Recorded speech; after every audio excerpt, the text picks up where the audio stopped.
Le gestionnaire, c'est ça qu'il fait comme travail. Comme les gestionnaires qui disent j'aime ça gérer, mais pas le monde. Que fais-tu là? Je ne sais point. Ouais, mais tu sais, tu peux gérer des projets, tu peux gérer des budgets. Mais c'est sûr, si tu gères du monde puis t'aimes pas gérer du monde, ben là, c'est toi qui as le problème. Je reviens à mon exemple de voir un spectacle heavy metal quand tu détestes la musique heavy metal. Donc, pour moi, ça, il y a cette notion-là de comment on se gère soi. Pour moi, elle revient souvent dans mes formations que je donne dans le livre. Et je pense qu'il y a un lien à faire, de dire, OK, je gère du monde, mais je me gère moi aussi à travers ça. Puis là, ben, je me connais, j'apprends à me connaître. Puis des fois, c'est le problème avec les relations difficiles, c'est qu'on le prend personnel. Bienvenue au podcast Nuance-moi ça. Le podcast qui démystifie la neuroinclusion au travail, une nuance à la fois. Avec vos animatrices et nuanceuses Mélissa Saint-Louis et Fran Deloum. Bonne écoute! Hello, cher auditoire. Avant de commencer cet épisode, on voulait prendre un petit instant parce qu'on y traite un sujet qui est riche, complexe, important, parce qu'on en entend souvent parler. Il y a énormément de cristallisation, d'anecdotes qui se font dans l'esprit de plusieurs personnes quand on vient à parler de profils neurodivergents qu'on associe à des comportements difficiles. On avait besoin de décortiquer ça. On le fait avec la plus grande des sensibilités avec notre invité du jour.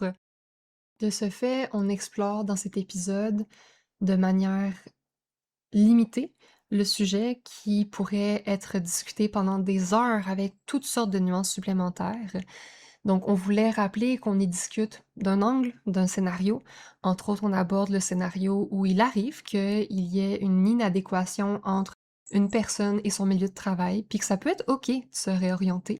Ceci étant dit, on veut quand même rappeler que tout n'est pas toujours une question de choix et qu'on en est bien consciente dans cette discussion avec notre invité.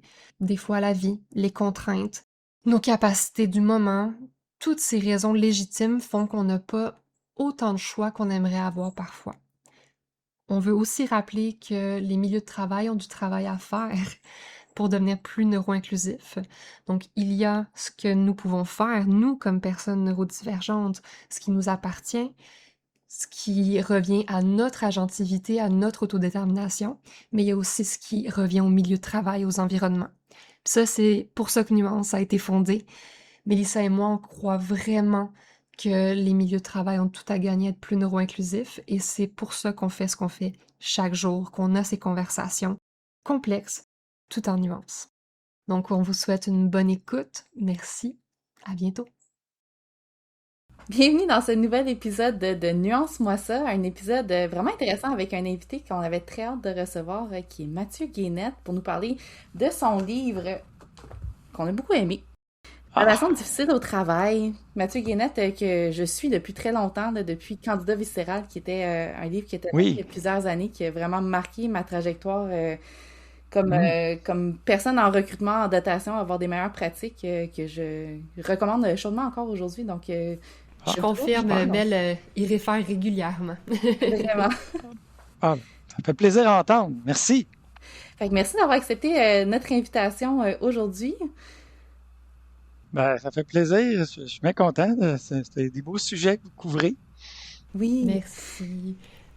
Mais là, ce serait important que notre auditoire sache qui tu es, parce que nous, on te suit et on est très heureuse d'être avec toi aujourd'hui, mais tout le monde ne te connaît peut-être pas. Donc, qui es-tu, Mathieu? Pourquoi t'avons-nous invité? Dis-nous. Raconte-nous. Écoute, je ne veux pas dire pourquoi vous m'avez invité, mais je peux dire qui je suis. Ça. C'est un bon départ. À la base, moi, je pourrais dire que je suis conseiller d'orientation. Évidemment, je travaille dans le milieu organisationnel, évaluation de potentiel, coaching. J'ai fait 10 ans à HEC Montréal comme chargé de cours. D'ailleurs, le livre, c'est en lien avec ce cours-là, psychologie et gestion des relations difficiles. C'est le cours que je donnais à l'époque, de 2010 à 2020. Je fais de la formation, je fais un balado qui s'appelle Les Ambitieux, où je parle de livres. Donc, j'aime bien développer du contenu, ça me caractérise. Mais en même temps, pour me présenter, je pourrais plutôt partir de moi, enfant, qui avait un profil un peu différent. J'ai parlé très, très tard. Donc ça, je pense que c'est intéressant. J'ai vu un orthophoniste pendant très longtemps. Je pensais que j'étais peut-être sourd, autiste. Je commençais à parler. Je commençais l'école. Maintenant, je parle beaucoup, des fois même trop. Il faut rattraper le temps perdu. Ah oui, c'est ça. Mais c'est ça, c'était pas ma caractéristique, parler beaucoup. De la misère avec la prononciation. D'ailleurs, encore, quand je prononce des mots en anglais, là, des fois, je m'enfarge. Petit héritage, petite séquelle de mon enfance. Puis, j'étais très créatif, un peu artiste, puis c'était pas toujours évident pour moi de m'adapter dans ce monde, au niveau relations humaines, consignes à l'école. Et j'ai quand même passé à travers là, toute ma scolarité. Mais tout le temps en ayant l'impression d'être un peu en décalage par rapport au reste du monde. Donc ça, c'est peut-être intéressant, considérant votre angle d'approche, de témoigner que, avant d'être conseiller orientation et tout ce que j'ai fait par la suite, qu'à la base, un jeune homme, un jeune garçon qui a peut-être souffert et qui a eu l'impression d'être incompris, un peu dans sa bulle.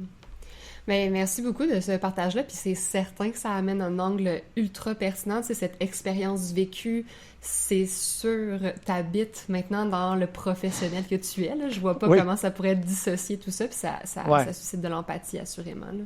Ah, tant mieux, tant mieux. Moi, j'ai de l'empathie vers les gens qui ont des difficultés à s'intégrer, qui ont toutes sortes de difficultés. Puis c'est aussi peut-être pour ça que dans le livre Relations difficiles au travail, je voulais que la notion d'empathie soit centrale parce que je trouve qu'on a beaucoup, je dirais, de compassion vers toutes sortes de personnes qui ont des difficultés, mais des difficultés qui sont pas trop dérangeantes. Il est timide, bon, on va l'aider. Mais tu sais, quelqu'un qui est narcissique, on va pas dire, pauvre lui, c'est pas facile. On va dire, il est-tu fatigant, lui? Puis d'ailleurs, il y a des livres, tu sais, travailler avec les détestables, il y a des mots, les casse-pieds, les vampires. On utilise toutes sortes de vocabulaire pour décrire des personnalités difficiles en disant, mais ils nous écœurent, là, ils sont pas fins. Mais en même temps, je me dis, pourquoi on a de l'empathie envers des timides? Parce qu'ils nous dérangent pas, mais les narcissiques, ils nous dérangent, eux autres, on n'aura pas d'empathie. Et c'est vrai que empathie, ça veut pas dire laisser faire la personne, dire, là, il est narcissique, c'est pas de sa faute, il va faire tout ce qu'il veut. Des fois, il faut congédier quelqu'un parce que c'est problématique au travail. Mais même quand on congédie, on peut le faire avec empathie. Et il y a une façon de le faire. Et on n'a pas à le traiter de vampire ou de casse-pied, là. Que ça, c'était un des sujets du livre, puis de qualifier soit la relation, soit le comportement, mais de ne pas qualifier la personne en elle-même, surtout que quand on n'est pas dans une position de faire des diagnostics de psychiatrie, puis qu'il n'y a pas de nécessité à essayer de qualifier la personne. On veut un résultat, on n'y arrive pas. Bon, c'est pas de dire c'est la faute à l'individu dans son intégralité, c'est le comportement qui nous dérange, c'est la relation qui nous dérange. Puis il y a tellement de choses... va falloir qu'on mette des choses en place, puis c'est à ça que va servir cet épisode qui va assurément être très stimulant. Je suis déjà comme bouillonnante dans ma tête. C'est parti. Mais je pense qu'il y a des morceaux, tu sais, tu le nommes bien, le côté manque d'empathie, mais il y a, comme parce qu'on met des images très stigmatisantes, on oublie que souvent ces constructions identitaires-là, elles proviennent d'un vécu, d'une expérience, de plein de choses.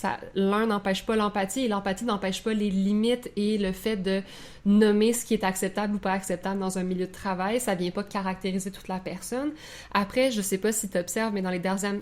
si tu observes la même chose que moi, fallait que je finisse ma phrase. Dans les dernières années, je trouve qu'on voit aussi beaucoup une émergence de ce qu'on appelle le armchair diagnosis. Fait que les gens, mettre des étiquettes diagnostiques et surtout par rapport à la personnalité, ça devient des mots très galvaudés. On traite de narcissiques des personnes pervers, narcissique, profil narcissique, pervers, narcissique, sociopathe, psychopathe, c'est des étiquettes qu'on utilise un peu à tort et à travers. Donc, il y a aussi cette importance du langage-là. Mais surtout qu'on les utilise comme des insultes. Oui. Puis ça devrait pas. Dire que quelqu'un est narcissique, OK, tu veux l'insulter lui, mais en même temps, c'est quand même un diagnostic médical, là, ça fait partie du DSM, puis je trouve qu'on doit être alerte à ça.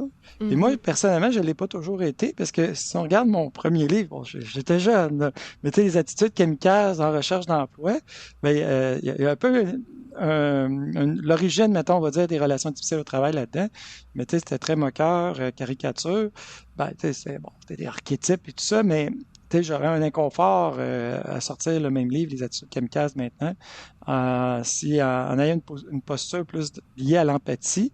Donc, je pense qu'il est alerte, mais en même temps, ce que je suis en train de dire, le témoignage, c'est que on peut changer, on peut être du mauvais côté, et après ça, dire, OK, je change de bord, en me disant, ouais, je pense que, ben, même le cours que je donnais, on dit psychologie, gestion des personnalités difficiles, et des fois, je trouvais que moi-même, il y a eu des changements en cours de route où il y avait un petit côté, des fois, un peu moqueur par rapport à certains traits. Puis je me suis dit, à la longue, j'ai fini par me corriger moi-même à travers ça. Puis peut-être un élément qui a été un game changer, là, un pivot, là, c'est que quand j'ai invité, en fait, c'était une cliente que j'avais qui avait le trouble personnalité limite. Et ben, bon, je l'ai comme client, à un moment donné, elle me dit, ah, je sais pas si c'est quoi, personnalité limite, là, je me parlais, je dis, hey, justement, je donne un cours là-dessus, puis tout ça, puis je sais pas comment ça est venu, mais je dis, ah, ben, regarde, tu pourrais venir dans mon cours faire un témoignage. Et là, elle est venue, puis elle était bien contente et émue de faire ça. Les étudiants, ça a changé leur regard parce que là, la personnalité difficile était devant eux. Puis là, elle racontait son histoire, puis là, bon, on vivait toutes les émotions avec elle. Puis après ça, ben, à chaque session, elle venait pour la séance parlant de la personnalité limite. Et là, ben, moi, je me dis, OK, c'est pas des bébites. Puis là, ben, les gens, ils pouvaient poser des questions directement. Toi, là, un patron, comment t'aimerais qu'il te traite? Parce que c'est des gestionnaires qui sont dans la classe. Puis là, ben, ça amenait des discussions beaucoup plus riches que simplement dire, hey, les personnalités limites, là, tu sais, qui sont tellement dérangeantes. Ben là, tu as la personne devant toi qui a son histoire, qui se raconte. Et ben, la particularité d'une personnalité limite, c'est qu'il n'y a pas de fil. Donc, elle déballait ça, là. D'ailleurs, elle est dans un des épisodes des ambitieux, puisque quand j'ai arrêté de donner le cours, j'ai demandé de venir parler et là, ben, elle a pu parler un peu l'équivalent de ce qu'elle parlait dans le cours, parce que je voulais avoir une trace de ça. Et on a vraiment un exemple très vivant. Ça ressemble à quoi, là? Personnalité limite dans l'action. Et pour moi, ça a été un changement. Étant donné que on connaît une personne, on la voit, elle nous raconte sa souffrance, tout ce qu'elle vit. Ça, ben, je trouvais que ça forçait un peu un changement de posture. 100%, là, humaniser, démontrer la complexité, l'unicité des parcours aussi. Il n'y a pas une seule façon de le vivre. Mais là, moi, j'ai plein de questions, j'ai plein de choses. Mel, oui. Ben, je reviens un peu à la question d'emblée, pourquoi qu'on t'a invité? Oui. Je pense que ça devient intéressant de le positionner maintenant parce que, justement, tu sais, le livre, quand il est sorti, j'étais contente de le voir.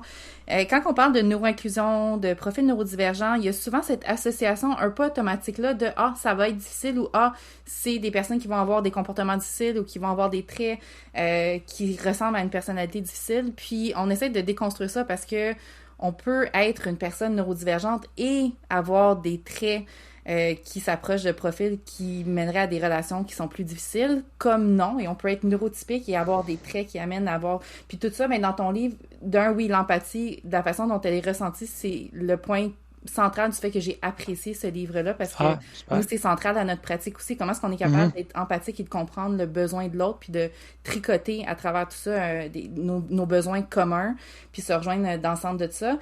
Puis il y avait aussi le fait que justement, ben on allait à travers des profils et non à travers l'étiquette diagnostique. Donc, on ne peut pas diagnostiquer. Puis il y avait aussi toute la notion, en fait, de gradation du vert au rouge. Puis on doit reconnaître la limite de nos compétences aussi comme gestionnaire. Puis souvent, ce qui arrive, c'est qu'avec les gestionnaires qu'on rencontre ou qu'on accompagne, ils en ont beaucoup sur les épaules, des gestionnaires, puis les forces puis l'arme, puis ils pensent qu'ils doivent tout régler, mais à un moment donné, il y a certains points où est-ce que ça prend un soutien professionnel, où est-ce que tu atteins la limite de tes compétences, mais il y a toujours façon d'améliorer sa communication, de mieux comprendre l'autre, d'être empathique pour ouvrir la relation. Fait que c'est un peu de venir déconstruire ou décortiquer, en fait, peut-être plus décortiquer que déconstruire, la notion de relation difficile, la façon dont toi tu l'abordes, puis aussi nous, ce qu'on voit comme lien avec ce qu'on peut voir au travail, parce que des fois, une personne neurodivergente, pourrait avoir une façon de communiquer, certains comportements qui apparaissent comme étant racine d'un comportement difficile, alors que c'est lié peut-être à une façon dont les fonctions exécutives fonctionnent, puis on y reviendra un peu plus tard dans l'épisode, mais tu sais, une personne qui interrompt beaucoup, on peut penser que c'est une personne narcissique qui aime ça prendre toute la place, alors que c'est peut-être quelqu'un qui a des enjeux au niveau de l'inhibition, puis que si elle dit pas tout de suite, puis là, la mémoire de travail, je vais l'oublier, puis fait que, il y a plein de choses qui rendent complexe. Il y a le degré d'intensité, ce que tu as dit est super important, parce que si c'est rouge, moi j'ai dit, le rouge, on ne le traitera pas. C'est le degré le plus élevé, là, c'est avec les fuites de la circulation. Donc là, j'ai dit, j'avais la peur qu'on me dise ce livre-là, dans le fond, il nous dit de faire le travail d'un psychologue, d'un psychiatre. J'ai pas eu ce commentaire-là, mais ça faisait partie de mes craintes, parce que je vais quand même aborder ça, puis comment intervenir, mais c'est de l'intervention de gestion, mais c'est quand même de l'intervention. Que déjà, de dire, quand c'est rouge, ça veut dire qu'il y a vraiment un diagnostic, ou la personne pourrait avoir un diagnostic. Là, le processus, ça serait peut-être plus quelque chose de thérapeutique. C'est pas le rôle des gestionnaires, évidemment. Exact. Ils sont pas dans le bon contexte. Le jaune-vert, le jaune-rouge, non, le jaune, tout simplement le jaune, il pourrait avoir jaune-rouge. Mais le jaune, c'était vraiment dire, c'est une personnalité difficile, qui est différente d'un trouble de personnalité, qui a une incapacité de fonctionner. Là, on parle d'une difficulté de fonctionner, mais il y a une rigidité, un manque d'introspection, c'est assez fréquent. Et là, ça devient quand même une problématique. Jaune-vert, la personne est capable de prendre une prise de conscience, puis ça dépend du contexte, ça dépend avec certaines personnes. Quand elle est nerveuse, elle peut dérailler. Puis vert, c'était pour dire, tu peux avoir, toi, la perception qui est narcissique, qu'en réalité, il n'y a absolument rien, puis ça parle peut-être plus de toi que d'elle, parce que toi, aussitôt que quelqu'un met en valeur le moindrement une de ses qualités, puis même quand le contexte s'y prête, ça te met inconfortable. Et là, tu vas dire, t'es donc narcissique. Je dis, moi, j'aime ça, passer du temps avec moi-même, ça me fait du bien. Tu es donc narcissique, là, attends, wow. C'est pas. Il y a une petite projection, peut-être. Je sais pas, il y a un inconfort quelque part. Donc, ça, je trouvais ça intéressant d'avoir cette notion-là, puis d'avoir des exemples autour de ça. Il y a une notion aussi de contexte. Et un même comportement dans un contexte peut être inapproprié. Tu changes de contexte, de culture, une grande entreprise, une petite entreprise. Puis là, tout d'un coup, là, ça passe. Et moi, j'ai déjà eu la perception moi-même d'être quelqu'un de difficile. Bon, oui, j'ai pris de la maturité. Donc, mon exemple d'intro, c'est moi qui est difficile. Je trouve ça le fun de commencer de cette façon-là. Mais bon, t'es à un certain âge. Mais même encore maintenant, je suis convaincu que je serais perçu difficile si j'étais pas dans le bon contexte. Et j'ai choisi le contexte qui me convenait le mieux en fonction de ma personne puis de mes intérêts. Et ça, ça m'aide. Je suis reconnu, apprécié, parce que je suis dans un contexte qui est vraiment optimisé. Donc là, il y a peut-être un lien à faire avec la gestion de carrière, l'orientation professionnelle. De dire, il y a ça aussi qu'on peut tenir compte. Et là, si on peut avoir ça à l'esprit. Donc, tout ça, d'après moi, doit être considéré. Puis après ça, les gestionnaires, évidemment, ils ont des habiletés minimales à développer. Il y a peut-être des personnalités avec qui ils vont avoir plus de facilité que d'autres. Ça se peut. Puis, en même temps, il y a une limite aussi là, dans l'intervention qu'ils peuvent faire. Oui. Je pense que je trouverais important pour là où on en est dans la conversation, si tu pouvais prendre le temps de nous expliquer la personnalité dans le contexte de notre conversation, ça veut dire quoi? Parce que c'est un mot qui est très familier, très commun, qu'on utilise de plein de déclinaisons possibles, en termes de préférence, de personnalité, de construction identitaire. Là, on parle de quoi ici dans cet épisode? Oui, c'est sûr que moi, d'ailleurs, la question que je la posais à mes étudiants dans la première séance, c'est quoi une personnalité? Puis là, les gens, sur une personnalité, c'est évident, là, puis c'est évident, mais je sais pas quoi dire. En fait, on pourrait dire que la personnalité, c'est une structure, un système. Donc, il y a quelque chose de récurrent, donc de relativement stable. Ça, si on pense à une personnalité limite, tu vas dire, là, c'est pas si stable. Ouais, mais la base est quand même stable. Ça change pas du jour au lendemain, une semaine à l'autre. Et donc, on peut reconnaître, puis ça va toucher une façon, on va dire ça comme ça, de penser, de ressentir, de s'exprimer. Donc, et c'est cette constance-là qu'on pourrait aborder la notion de personnalité. Super. Merci beaucoup pour la clarification. Oui. Puis un autre morceau, je pense qu'il pourrait être intéressant d'entendre ton opinion, ou en tout cas tes connaissances, parce que c'est au-delà de l'opinion rendu là, c'est dans ton expertise en fait. Je pense qu'une formulation qu'on entend souvent et on comprend pourquoi les gens arrivent avec ça, c'est cette idée de tout le monde est un peu neurodivergent dans la vie, puis tu me diras si t'es à l'aise de répondre à cette question-là ou pas, mais tu sais, on essaie de décortiquer, je pense que c'est un bon mot, Mel, que tu as pris tantôt, l'idée que les traits qu'on va observer chez des profils neurodivergents sont des traits humains à la base, c'est juste qu'ils vont être plus intenses, plus saturés, plus présents dans différentes sphères de vie de la personne.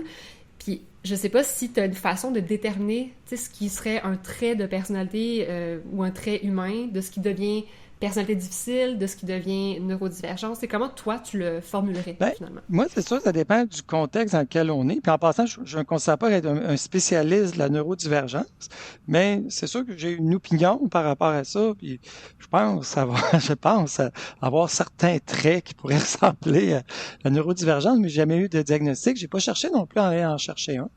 Mais c'est sûr que ça dépend du contexte. C'est pourquoi on se pose cette question-là. Si on se pose cette question-là, pour mieux se comprendre soi-même, puis parce que ça nous intéresse de comprendre le fonctionnement psychologique, là, on pourra rentrer dans cette question-là. Si on est dans un contexte de travail, j'inviterais les gens qui se posent la question à ramener ça à des indicateurs liés au travail. Donc, c'est-à-dire de savoir que tu es neurodivergent, puis que tu fonctionnes comme ci ou comme ça, une chose, mais dans le cadre de mon travail, qu'est-ce que je te demande, la relation qu'on a ensemble, voici les objectifs. Est-ce qu'on est capable d'atteindre ces objectifs-là? Est-ce que tu réponds? Est-ce que c'est quelque chose qui t'intéresse? Puis après ça, c'est quoi ta façon de t'y prendre? Puis moi, je ne voudrais pas que les gestionnaires s'ingèrent dans la vie des employés en disant, là, il faudrait que tu aies un diagnostic, puis là, c'est quoi ton fonctionnement? Je trouve que je demande un livrable, on va dire ça vraiment d'une façon très froide, puis est-ce que tu es en mesure de le livrer? Puis là, après ça, c'est quoi ta façon, tout ça? Ça peut t'appartenir.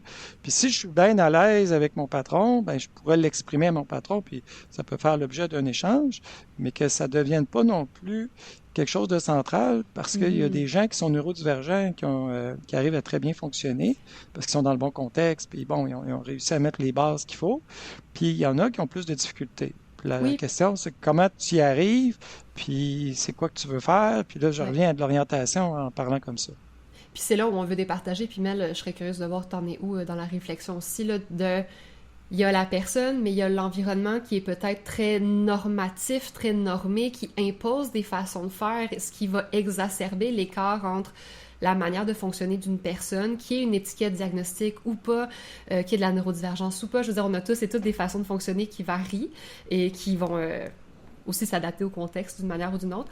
Donc, il y a des moments où c'est pas tant la personne qui manque d'introspection nécessairement ou qui manque d'outils, plus que l'environnement qui va peut-être être rigide dans ses attentes. Que tu dis, il y a un livrable, clairement, l'organisation, l'employeur ont des attentes, c'est normal, on veut fonctionner comme entreprise, mais on peut se donner de la latitude pour explorer, expérimenter, co-construire la manière d'atteindre ce livrable-là. Et aussi, ça veut dire quoi, tu sais, la performance, elle a plus qu'une saveur, elle a plus qu'une facette à ce niveau-là. Puis ça dépend du milieu, tu sais, dans le sens que des fois, on est un peu fâché du milieu en disant ce milieu-là, il manque d'ouverture envers moi, je suis neurodivergent, moi je suis comme ci. Mais en même temps, on fait un choix quand même. Et moi, des fois, ça m'arrive d'avoir des clients qui me ressemblent beaucoup, qui me disent, écoute, Mathieu, moi, je suis quelqu'un de créatif, j'aime ça, pouvoir prendre part aux décisions, puis tout ça. Puis là, je travaille à un poste dans une grande entreprise, dans un ministère. Puis là, ils me disent, écoute, les autres sont fermés, là, ça n'a pas de bon sens, il y a des normes sur tout, tellement conservateurs.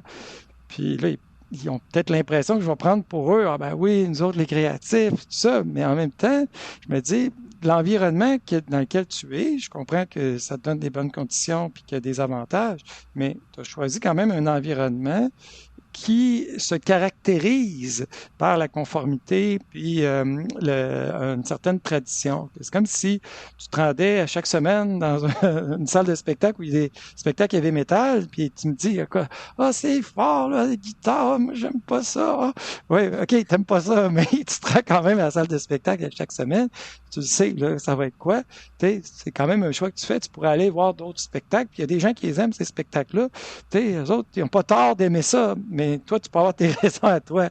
Puis ça, je trouve que c'est important qu'on développe aussi un peu un vocabulaire, une vision, une cartographie beaucoup plus large pour savoir qu'est-ce qui existe. Parce que moi, je serais le premier à être malheureux dans certains types d'emplois. Comme consultant, je m'entends bien avec toutes les entreprises, ça va très bien. Des fois, je me dis, ah, mon Dieu, que je serais pas heureux si je travaillais pour eux, puis mon Dieu, qu'ils m'aimeraient pas. Mais là, je travaille comme consultant, je réponds à ce qu'ils ont besoin, ils m'adorent, je les adore, ça va très, très bien parce que je suis dans la bonne posture pour pouvoir faire le travail. Ouais. Et ça, j'ai travaillé, moi, pour arriver à cette posture-là. Puis là, ben, je me fais apprécier. Mais dans d'autres contextes, je serais pas du tout apprécié. Ça, je le sais, je me connais, je connais les milieux. Et j'évite d'en vouloir à des milieux qui me ressemblent pas, de la même façon que, même si j'écoute pas ben des heavy metal ces temps-ci, j'évite de critiquer la musique. Je fais juste ne pas en écouter parce que ça me tente pas d'en écouter en ce moment dans ma vie, là. Nell? Mais je trouve que c'est vraiment... j'adore vraiment l'exemple. Je trouve que c'est très, très, très parlant, là, de l'idée du spectacle. Puis souvent, là, je vais bifurquer un peu du sujet du livre en tant que tel, mais souvent, c'est ce qu'on va voir, tu sais, des gens qui vont se faire refléter des forces dans leur façon de travailler ou d'agir. Puis finalement, pour une personne neurodivergente, on va se retrouver dans une potentielle situation de handicap selon le milieu dans lequel on se trouve parce que la personne est en train de surcompenser. Puis là, elle internalise que c'est une force. Puis là, elle se retrouve dans une boîte où est-ce qu'elle évolue dans une carrière où est-ce que finalement, ben, elle n'est pas dans sa zone de force, elle est dans une zone où ce que on lui a reflété que c'était sa force, puis là, mais après ça, l'épuisement peut venir, etc. Fait que ça me parle, dans le fond, ce que tu dis, si je fais la traduction de ce qu'on peut voir aussi avec des profils neurodivergents, mais là, j'ai clairement bifurqué du sujet du livre en ce moment. Mais non, mais moi, je trouve que ça fait... Vas-y, Mathieu. Oui, mais il y a la notion, dans le livre, un des sujets que je trouvais bien important, c'est la gestion de soi. Comment on se gère soi? Parce que très souvent, le problème, c'est pas tant, il y a des relations difficiles, c'est, bon, t'es gestionnaire, que tu t'attends à gérer des difficultés. De la même façon que si tu vas voir un spectacle heavy metal, tu t'attends à ce que ça soit une musique assez agressive et intense. C'est la même chose. C'est comme le pompier, il peut pas se dire, ah non, il n'y a pas encore un feu.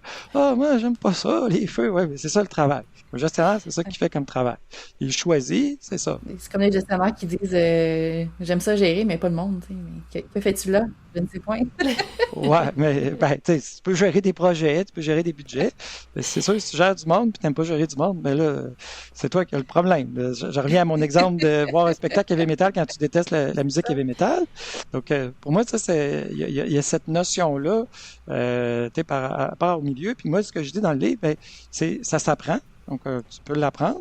Puis, aimer les problèmes qu'on a à gérer, c'est dire, ben, c'est ça mon travail. Il m'empêche pas de faire mon travail, la personne qui est problématique. C'est mon travail de gérer des gens problématiques comme le pompier. C'est son travail d'aller éteindre des feux. Ça dit, ah non, la sirène, elle sonne. Je suis encore obligé d'interrompre mon travail. Mais non, mais ton travail, c'est d'aller éteindre le feu. Donc, pour moi, ça, c'est important de le recadrer. Que la notion de comment on se gère soi, pour moi, elle revient souvent dans mes formations que je donne dans le livre. Et je pense qu'il y a un lien à faire, de dire, OK, je gère du monde, mais je me gère moi aussi à travers ça. Puis là, ben, je me connais, j'apprends à me connaître. Puis des fois, c'est le problème avec les relations difficiles, c'est qu'on le prend personnel. Puis tu dis là, on va l'appeler Denis, là. Denis, là, on dirait qu'il m'en veut, puis moi, j'aime pas ça, mais moi aussi, j'y en veux d'abord. Mais tu sais, dans Denis, s'il y a un trouble, c'est pas propre à toi, et là, il faut que tu le dépersonnalises. Puis des fois, j'invite les gens, vous allez peut-être trouver ça froid, mais de voir ça comme un problème technique, ça évite de rentrer dans des émotions intenses puis dans des aspects très relationnels qui sont pas nécessaires, de dire, ben, dans le fond, j'ai une intervention à faire en fonction d'un livrable. Là, ben, on a une relation. Des fois, c'est bon d'être dans le transactionnel quand on a quelque chose à régler. Puis, quand ça le permet, la situation le permet, d'aller plus dans quelque chose qui est du partenariat. Mais on dirait qu'on a développé une forme de haine à tout ce qui était transactionnel en disant, mais non, il faut tout le temps travailler avec son cœur, être entier dans l'intégrité. Des fois, oui, quand ça le permet, la situation le permet, mais des fois, ça peut être purement transactionnel en disant, ben écoute, on a une entente, puis moi, dis-moi ce que tu veux, puis je vais le faire pour toi. Ah, juste la notion de transaction. Tu l'avais-tu déjà lu, celui-là? Moi, je ne l'ai pas lu, mais j'ai entendu le titre déjà. Mais je suis en train de pointer Influence Without Authority, fait influencer sans autorité, qui est un livre vraiment transactionnel dans les relations professionnelles. Fait d'apprendre à connaître c'est quoi la monnaie que l'autre souhaites avoir, c'est quoi la monnaie que moi j'ai, puis comment est-ce qu'on peut Ah, j'aime transiger ça. selon les différents intérêts, etc. Fait que ça vient Donnez-vous de rejoindre un peu lire. la notion de ce que tu disais. Je C'était vais le bon. lire. Ce sera en lien de l'épisode de toute façon, je les Oui. ajoute. Mais Je sais que Mathieu aime ça Ah dévorer oui, les oui, livres. oui. Je vais le regarder ce soir. Là. Ça se peut. Que quelqu'un me parle d'un livre, là, souvent, ça, c'est puis, mon côté, justement, qui aime ça, être très curieux, être à l'affût. je comprends tout à fait. J'allais dire, moi, Mélissa, quand t'as nommé ça, j'étais comme, ça ne bifurque pas pantoute. Je trouvais que tu préparais le terrain à la suite de Hein? la conversation, au contraire. Et, tu sais, je t'écoutais, Mathieu, puis c'est ça, je pense qu'il y a... Nous, on parle beaucoup de cette co-responsabilité, puis oui, il y a un espace où les environnements de travail ont des devoirs à faire pour aller observer les barrières invisibles, s'assurer que les milieux soient accessibles, inclusifs, plutôt que de d'emblée pinpoint la personne comme étant difficile ou capricieuse. Il y a peut-être vraiment quelque chose qui appartient à l'environnement, mais ça reste que l'introspection, apprendre à se connaître, reconnaître que hey, je suis peut-être en train de me torturer à chaque jour parce que oui, je peux contribuer à faire progresser mon environnement, je peux nommer des choses, mais c'est pas si simple faire virer une industrie de base. C'est une industrie très, comme tu dis, traditionnelle, Ouais. conservatrice, avec beaucoup de décorum. Tu sais, il y a vraiment une balance constante à naviguer. Puis moi, je trouvais que ça positionnait cette idée d'où on voulait parler un peu plus du fait qu'on apprend très peu à se connaître puis comment notre cerveau fonctionne. Donc Ouais. souvent, des comportements qui vont être perçus difficiles chez des profils neurodivergents, ça va être des comportements qui vont être plutôt liés à des défis au niveau des fonctions exécutives, par exemple, tu sais, l'impulsivité, l'inhibition, la mémoire de travail. Et ben, j'ai pas nécessairement appris ces mots-là de mon propre cerveau, donc je peux peut-être pas faire cette introspection si simplement sur hey, je pose beaucoup de questions puis j'interromps parce que mon impulsivité ou ma mémoire de travail me joue des tours, par exemple. Tu sais. Ouais. Ah, du Fait temps que avant d'arriver à ça. oui, puis honnêtement, je pense que c'est pas quelque chose qu'on voit tant si on fait pas des démarches soit thérapeutiques ou avec du soutien de carrière puis développement professionnel. Là. Donc, est-ce qu'on peut parler de cela finalement? Ben oui, certainement, avec plaisir. Puis je pense que, ben moi, c'est sûr que quand on parle d'introspection, un sujet qui m'a beaucoup marqué, puis c'est tout ce qui touche les stades de conscience. Parce que peu importe qu'on soit neurodivergent ou pas, il y a notre façon de se concevoir, de se voir, de voir le monde. Mhm. Et ça, pour moi, c'est un sujet qui devient clé. D'ailleurs, dans le livre des relations difficiles, il y avait toute une partie sur les stades de conscience. Je l'ai enlevé parce que, bon, pour des raisons d'édition, le livre était trop long. Puis je me disais, ben, c'est quand même un concept assez complexe. Puis je me suis dit, bon, Mhm. je vais garder ça peut-être pour plus tard, là, mais ça restait que ça, il y a cette notion-là que quand je vois le monde avec un stade qui est plus étroit, ben évidemment, je vais dire, c'est moi contre les autres, c'est la loi du plus fort, et je vais voir des injustices, ou je vais avoir l'impression que, bon, c'est quoi mes intérêts à moi? Puis quand arrive à un stade qui est plus grand, là, ben là, on est capable de se voir à l'intérieur du grand univers, puis de voir toutes les interactions. On se voit soi, là, on disparaît pas, mais on se voit comme étant une unité parmi tout un ensemble. Et moi, plus ça va, plus je relis tous les sujets au stade de conscience. D'ailleurs, à un moment donné, dans mes épisodes de balado, les ambitieux, à un moment donné, je finis tout le temps par faire un lien, un glissement vers les stades de conscience. Bon, je dis, ah, ça, il y a un lien là, tu sais. Puis là, même, dernièrement, j'ai parlé de la complexité du travail, mesurer la complexité du travail avec un outil, avec des strates. Parce que moi, j'aime ça quand c'est bien évalué, parce que c'est ça notre défi hein, dans le domaine des sciences humaines, ressources humaines, c'est qu'on est peut-être des fois pris un petit peu moins au sérieux parce qu'on est moins dans du mesurable. Puis quand on arrive à dire, ben ça, on peut mesurer, puis à partir de là, ben, on peut avoir des indicateurs, puis on peut travailler avec ça. Ben là, on est capable de pouvoir faire en sorte que notre travail ait la même valeur qu'un comptable, un ingénieur ou un médecin. Et moi, je suis un peu là-dessus que je travaille. Puis il y a plein de systèmes qui existent qu'on ne connaît pas et qui sont là depuis longtemps. Là. Comme quand on parle des Mhm. strates de la complexité. Et je pense que quand on est neurodivergent puis qu'on trouve ça difficile, ben, ça peut être une très bonne idée de se doter de cadres de référence qui sont plus larges, qui vont nous aider à avoir une perspective qui n'est pas juste fitter ou pas dans une job, puis dire mon patron, il n'est pas compréhensif. Que je pense qu'on a une responsabilité d'essayer de se donner les bons outils puis d'élargir le cadre. De toute façon, avec ce qui s'en vient avec l'intelligence artificielle, la notion d'emploi comme on le connaît, là, la job du lundi au vendredi, de toute façon, d'après moi, tout ça va être remis en question. Je crois encore que le travail va exister dans le futur, mais je pense que de toute façon, les modèles typiques, je suis plus sûr que ça va tenir le coup. Si je me fie aux tendances, ça, on extrapole, et je pense, de toute manière, de revoir les modèles de carrière au grand complet, ça va être important pour tout le monde. Là, ouais. Ouais. Belle.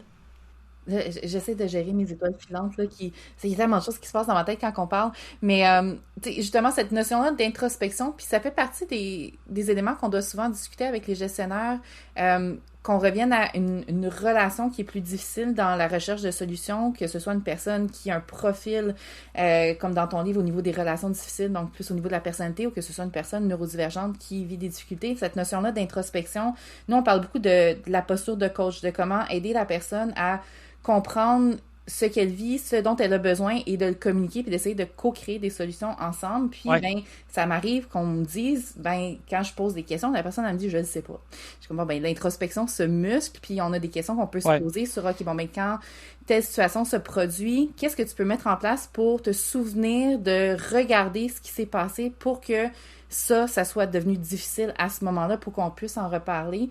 Puis, dans ton livre, justement, on passe à travers vraiment tout des contenus au niveau de compréhension, au niveau des relations difficiles, compréhension au niveau justement de cette gradation-là, compréhension au niveau des mécanismes de défense des personnes qui peuvent avoir des comportements plus difficiles dans une relation. Puis, vers la fin, tu arrives avec des stratégies. Je dis tactique pour être plus terrain, mais peut-être on peut dire. Oui, effectivement. Oui, des tactiques qui s'insèrent dans une stratégie. Non, mais c'est vrai, non, mais tu as raison, je parle de stratégie. Tu as raison, je parle de stratégie. Puis après ça, je ramène ça à des tactiques. Effectivement, je parle de stratégie aussi. C'est ça, oui. Ben non, T'as raison. Puis après ça, on décortique en tactique. Puis justement, à travers les différentes tactiques, au niveau de l'approche, l'entretien motivationnel, c'est un des éléments que tu mentionnes. Puis c'est un des éléments que nous, on utilise pour travailler justement cette relation-là. Comment est-ce qu'on vient trianguler les besoins? Tu as des besoins d'individus, tu as des besoins de la gestionnaire, tu as des besoins de l'organisation, puis tu as des besoins de l'équipe. Puis à travers tout ça, il faut essayer de trouver un terrain d'entente sans nier les besoins de personnes. Fait que j'aurais aimé ça t'entendre un peu sur ton approche, dans la façon dont tu l'as rédigé, dans ce que tu vois aussi sur le terrain, dans comment ça peut se réaliser, puis amener des résolutions intéressantes. Oui, ben je pense que de ramener ça aux besoins, j'aime bien ton approche. Évidemment, l'entretien motivationnel, pour moi, ça a été une révélation extraordinaire. Je l'ai découvert en écrivant un livre, il y a quelqu'un qui me dit « Hey, on peut penser à ça ». J'avais quelques lecteurs, puis là, après ça, ça met tout ça rattache tous les morceaux que j'avais en tête. Là, je suis très content de voir qu'il y avait d'autres personnes qui avaient fait les mêmes liens.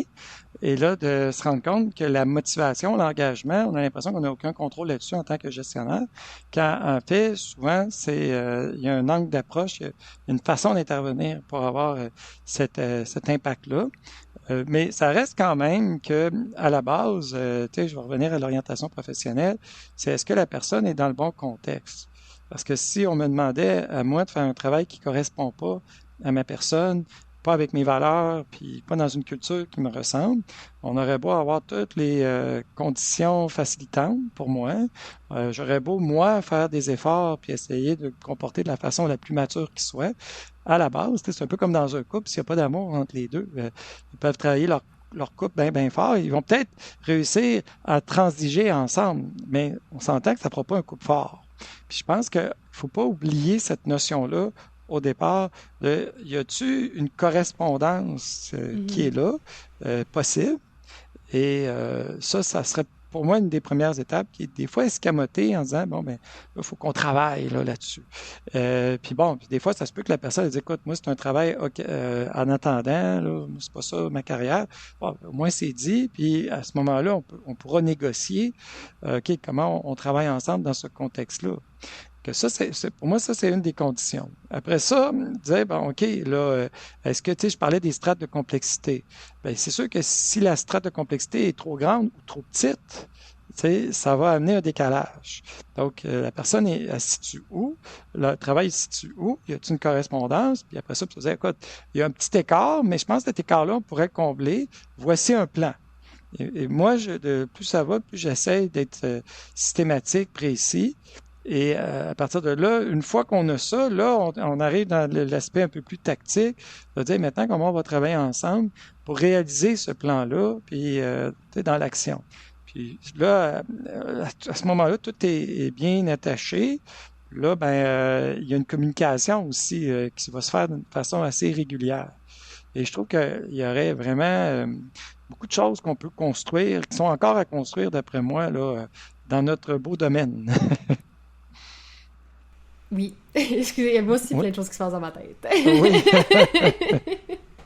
Est-ce que tu avais terminé ton point, Mathieu, avant que j'enchaîne bien sûr, avec bien mon sûr, ébullition? oui, Non, mais je pense que je trouve ça vraiment important, tout ce qu'on discute en ce moment. Puis, tu sais, on a nommé l'importance de l'introspection, de l'adéquation avec le contexte. Puis, je pense que c'est absolument essentiel. Puis, il y a cette introspection de la part de la personne concernée. Mais après, qu'on soit la personne collègue, la personne gestionnaire, on a notre introspection à faire aussi. Tu sais, tu l'as dit, on est une unité dans un système. La personnalité au comportement difficile d'une personne sera peut-être pas celle de l'autre. Fait que, tu sais, c'est ouais, toujours aussi de se regarder dans moi, qu'est-ce qui m'appartient là-dedans? Comment peut-être que, genre, notre système dyadique entre collègues et, ou entre gestionnaires employés exacerbe certaines choses? Qu'est-ce qui parle de moi? Qu'est-ce qui parle de l'autre personne? Comment on travaille ensemble là-dessus en se rappelant que, ben, c'est ça, on a une mission qui est commune, tu sais, se ramener aux besoins de l'organisation, ouais, aux besoins du rôle, etc. aussi, finalement. Puis, je pense que mon besoin, c'est de rappeler à notre auditoire avec bienveillance et amour que ben, notre cerveau, il aime ça, les moments anecdotiques, marquants, qui confortent nos stéréotypes. Donc, ouais, quand je rencontre une personnalité au comportement difficile, que ce soit une personne neurodivergente ou pas, ben, elle n'est pas la personne représentante de toutes les autres personnes. ah, Et ben non, donc, tout à fait, c'est ça, c'est une personne parmi d'autres, dans mon expérience, dans un contexte donné, puis ça va être changeant selon les personnes que je rencontre aussi. D'ailleurs, c'est intéressant, rajouter comme parenthèse, que Vas-y. la personnalité que moi j'appelle méfiante, qui est inspirée de la personnalité paranoïaque là, dans le DSM, a une tendance à fonctionner avec des généralités Mm. et des stéréotypes. Donc, si on pense à quelqu'un qui est vraiment sexiste, raciste, peu importe, ben, on peut trouver là-dedans des Mm. racines Ouais, paranoïaques, là, parce que c'est la peur de la différence, hein, ouais. et on veut juger rapidement parce qu'on se sent en situation de danger, on se sent menacé. Donc, je trouve ça intéressant.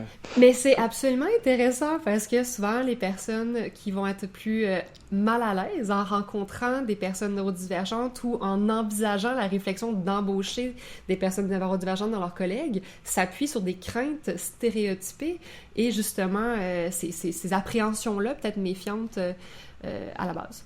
Oui, mais la personne méfiante, elle aussi, En à quelque plus, part, souffre.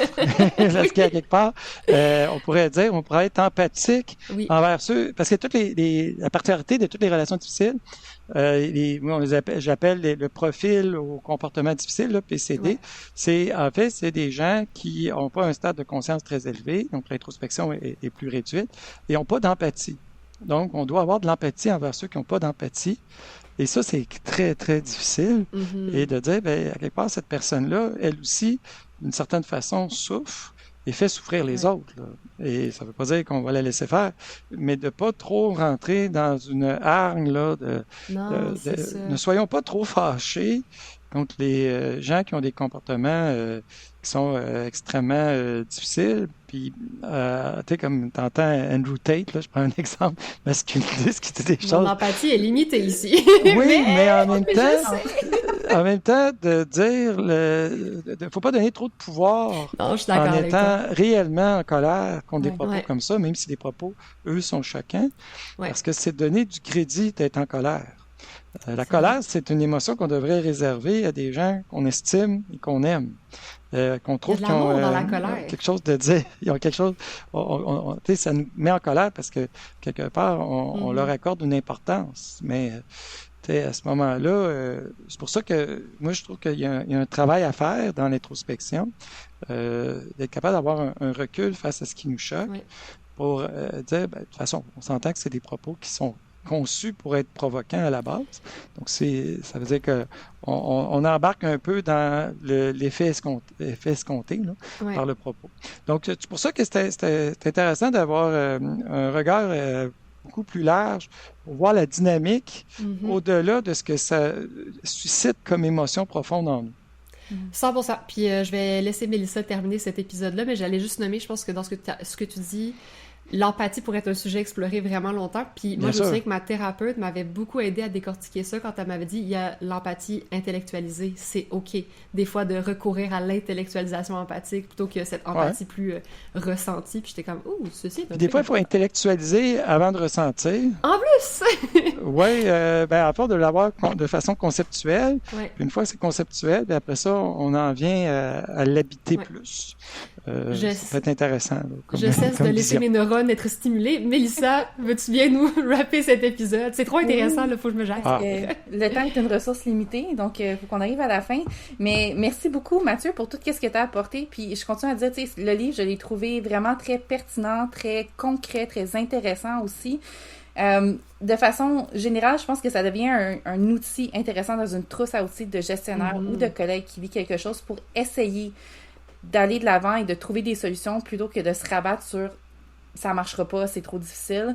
Ouais. Est-ce que tout ce qui est présenté dans le livre pourrait fonctionner dans le cas d'une personne où ce qu'on perçoit un comportement difficile, puis que finalement la personne elle est neurodivergente, puis là ça revient de d'autres mécanismes au niveau par exemple des fonctions exécutives, tout ne fonctionnerait pas, mais il y a des choses par exemple dans les tactiques au niveau des stratégies qui peuvent amener un dialogue ailleurs, puis quand Ouais. on est dans le cadre vraiment d'un cas au niveau de la personnalité, au niveau de comportement difficile, ben là, il y a définitivement... Fait, je vais juste amener cette notion-là de... Je pense pas que c'est un one-size-fits-all quand on parle de profil neurodivergent. Le point, là, c'est d'être capable d'avoir une conversation C'est Exact. ça. qui est constructive. Que si la personne, je suis capable d'y parler, puis de dire, écoute, je comprends que tu es neurodivergent, mais moi, ce que j'ai de besoin comme livrable, ça semble pas correspondre à tes intérêts ou ça semble pas correspondre à tes capacités. Et c'est pas contre toi comme personne, mais c'est par rapport à ce que moi j'ai de besoin pour ce poste-là. Peut-être pour d'autres fonctions, ça pourrait fonctionner, mais là, en ce moment, c'est pas ça que j'ai de besoin. Et à ce moment-là, ben, on termine ça. C'est triste, mais on termine ça d'une façon qui est empathique et qui est respectueuse. Puis là, ben, après ça, cette personne-là va avoir un travail à faire, à dire, OK, bon, comment moi je me redirige dans ma carrière. Et pour moi, ça peut être une issue qui n'a pas l'air d'un succès, là, mais ça reste quand même que je trouve que des fois, ça va être le meilleur scénario dans certaines situations. Ça que ce que je viens de dire. arrive, c'est ça. Je pense que nous, on a à cœur que ça soit pas le premier recours parce que des fois, cette idée de voici ce dont j'ai besoin peut être flexibilisée, peut être revisitée de la part de l'organisation ou de la personne gestionnaire. Mais en effet, quand on arrive à une inadéquation, c'est un monde de possibles et c'est plus sain pour toutes les parties aussi impliquées, là, je veux dire, que de Puis pas il existe forcer... d'autres solutions aussi, Ouais, d'autres exact. modèles de carrière. Puis je pense qu'on a un vocabulaire, une conception, une cartographie assez limitée, des fois, par rapport à la carrière, en disant, ben là, ça n'a pas marché, moi, ça ne marchera jamais, pas fait pour le marché du travail. Et moi, personnellement, je suis quelqu'un qui a eu beaucoup de difficultés dans bien des emplois pour toutes sortes de raisons. Et aujourd'hui, dans le modèle dans lequel je suis, que je perfectionne, que je continue de perfectionner, ben, je me sens bien, je me sens apprécié, puis ça se passe bien. Ouais. Ça veut pas dire que ce que je fais, tout le monde devrait le faire exactement de C'est cette pas pour tout le façon-là. monde. C'est pas ça. Ouais. Mais ça reste que mon modèle, il est pas typique, mais il me convient bien, puis je me sens apprécié. Puis d'ailleurs, j'ai l'impression que ça me permet d'être encore plus apprécié parce que mon originalité a une valeur là, dans ce contexte-là. Donc, mon côté un peu bizarre, finalement, me procure un avantage, mais qui peut être un inconvénient Dans d'autres contextes. Ben, d'autres contextes, exact. Ouais. Merci beaucoup, Mathieu, pour cette conversation fort stimulante. C'était fun, c'était stimulant pour moi aussi. Merci de l'invitation. Merci. J'ai hâte d'écouter ça. Puis on laisse tous les liens pertinents pour te suivre, balado, livre, etc. Puis n'hésitez pas à consulter le livre Relations difficiles au travail. Comme je dis, je pense que c'est un outil intéressant à avoir dans sa trousse comme gestionnaire. Ah, super. Bye, là. À bientôt. T'as apprécié l'épisode et t'aimerais en savoir plus sur la neuroinclusion? Viens nous suivre sur LinkedIn ou abonne-toi à notre infolette en venant sur notre site à l'adresse nuance.com. Ça s'écrit nuance.com.